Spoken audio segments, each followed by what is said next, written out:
Hello there. අද අපි කතා කරන්නේ මේ to භාවිතා කරන අවස්ථා මොනවද කියලා. to භාවිතා කරන අවස්ථා කිහිපයක්ම තියෙනවා.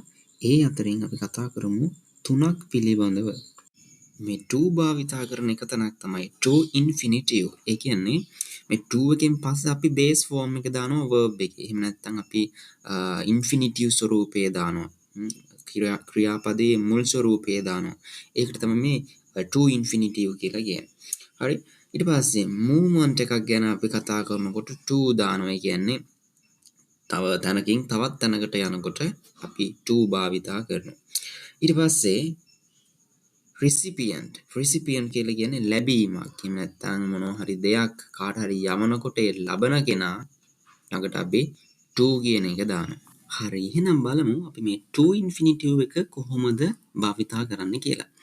දැන් බලන්න මෙතන තියෙන පළවෙනි වාක්‍ය I am going to go out. මෙතන අපි දන්නවා මේ I am going to කියන එක. එහෙම නැත්නම් going to කියන එක අපි භාවිතා කරන්නේ යම් කිසි දෙයක් කරන්නයි හදන්නේ කියන එක අඟවන්න. I am going to go out. මම එළියට යන්නයි හදන්නේ. අපි පොඩි කාලේ ස්පීච් එකක් කරන්න ගියාම වුණත් අපි කියනවා I am going to make a speech කියලා පටන්ගෙන තමයි කතාව කරන්නේ අවසර ගන්නකොට වුණත් හරි. ඒ භාවිතය තමයි මෙතන තියෙන්නේ. මෙතනදී going to කියන එකෙන් පස්සේ verb එක දාලා තියෙන්නේ infinitive ස්වරූපයෙන්. එහෙම නැත්නම් base form එකෙන් ක්‍රියාපදයේ මුල් ස්වරූපයෙන් go කියන verb එක. හරි. දෙවෙනි වාක්‍යෙත් බලන්න. She wants to be a nurse. ඇයට හෙදියක් වෙන්න ඕන. එතකොටත් මෙතන මේ to කියන එකෙන් පස්සේ දාලා තියෙනවා be කියන verb එක. හරි. තුන්වෙනි එක බලමු. Ask him to come early today. Ask him to come early today. ඔහුට අද වෙලාසනින් එන්න කියන්න. මෙතනදිත් අපි භාවිතා කරලා තියෙනවා to කියන එක. to කියන එකෙන් පස්සේ අපි දාලා තියෙනවා මෙතෙන්ද come. ඒ කියන්නේ ක්‍රියාපදයේ මුල් ස්වරූපයේ තියෙන්නේ. හරි. එතකොට මෙතනදී කවදාවත් අපිට මේ to කියන එකෙන් පස්සේ verb එක ing ස්වරූපයෙන් එහෙම නැත්නම් coming කියලා හෝ came කියලා හරි. ඒ කියන්නේ අතීත ස්වරූපයෙන් past එකක් හැටියට නැත්නම් pp verb එකක් හැටියට භාවිතා කරන්න බෑ. මෙතනදී to එකෙන් පස්සේ අපි හැමතිස්සෙම දාන්න ඕනේ අනිවාර්යයෙන්ම infinitive එහෙම නැත්නම් ක්‍රියාපදයේ base form එක. හරි. මෙතනදී ask කියන එක අපි භාවිතා කරලා තියෙන්නේ ඔහුට කියන්න. ask කියන එකේ අර්ථය තමයි ඉල්ලනවා. යතයක් ඉල්ලනවා අහනවා කියන එක. හැබැයි මේකේ භාවිතා වෙන තව අවස්ථාවක් තමයි යම් කිසි දෙයක් කාට හරි කියන්න කියනකොට අපි භාවිතා කරනවා ask him ඔහුට කියන්න. to භාවිතා කරන තවත් තැනක් තමයි යම් කිසි තැනක ඉඳලා තව තැනකට යනවා කියලා කියනකොට අපි ඒ අදාළ තැනට කලින් to කියන එක භාවිතා කරනවා. දැන් බලන්න මේ වාක්‍ය තුන. She went to school. එය පාසලට ගියා. කොහෙටද ගියේ? පාසලට to school. එතකොට මේ ස්ථානයට කලින් අපි to දානවා. They have gone to the principal. ඔවුන් ප්‍රින්සිපල් ළඟට. ඒ වගේම තමයි අපි යම් කිසි කෙනෙක් ළඟට යනවා කියලා කියනකොටත් අපිට to දාලා ඒ කෙනා දාන්න පුළුවන්. එතකොට මෙතන තියෙනවා they have gone to the principal. ඔවුන් ප්‍රින්සිපල් ළඟට ගියා. හරි. ගිහිල්ලා. එතකොට ඊළඟ we are traveling to London. අපි ලන්ඩන් වලට travel කරනවා. එතකොට මේ හැම තැනකදීම අපි ස්ථානයක් දානවා නම් අපි එතනට කලින් to දාන්න ඕන. හැබැයි අපි බොහෝ අවස්ථාවලදී මේ to කියන එක වැරදියට භාවිතා කරනවා.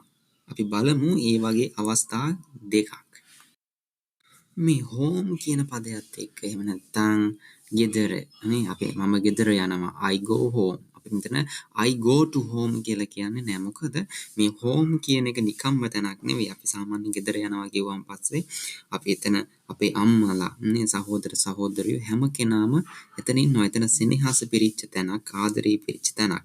එතකොට අපි මෙන්න මේ වගේ අවස්ථාවක එහෙම නැත්නම් මේ වගේ ගෙදර යනවා කියනකොට home කියද්දි අපි to භාවිතා කරන්නේ නැහැ.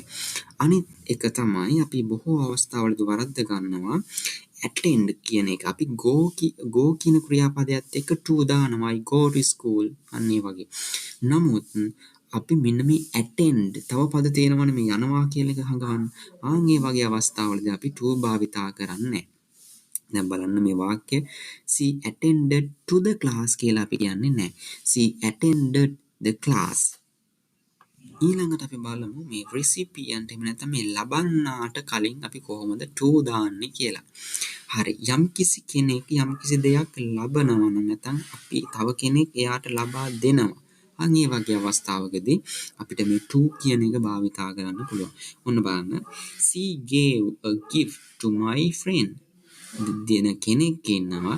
She gave a gift. මොකක්ද දෙන්නේ? gift එකක් දෙන්නේ. කාටද දෙන්නේ? to my friend. මගේ යාළුවාට. හරි. She gave a gift to my friend.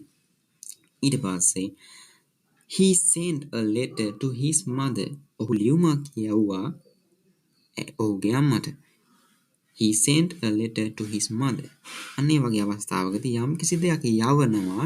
එතකොට ඒ ලබන කෙනාට කලින් අපිට to කියන එක දාන්න පුළුවන්. සමහර අවස්ථාවලදී පේපරයක් ලියනකොට වුණත් අපිට දෙනවා මේ to infinitive ස්වරූපයෙන් ප්‍රශ්න. දැන් මේ වාක්‍යත් ඒ වගේ එකක් තමයි. මෙතන හිස් තැනට එන ගැළපෙන verb එක ඔයාලා පුළුවන් නම් හිතන්න. දැන් බලන්න Nimal went to the shop. to කියන එකෙන් පස්සේ අනිවාර්යෙන් දාන්න ඕනේ එයා මොකක් හරි මේ ක්‍රියාවක් කරන්න තමයි හදන්නේ. නැත්නම් එයා මේ shop එකට ගියේ යම් කිසි දෙයක් ගන්න. නැත්නම් යම් කිසි ක්‍රියාවක් කරන්න. මොකද්ද ක්‍රියාව? මේ මිලදී ගන්නවා කියන ක්‍රියාව. එතකොට Nimal went to the shop to buy some vegetables. එතකොට මෙතන එන්න ඕනේ infinitive ස්වරූපය ක්‍රියාපදේ.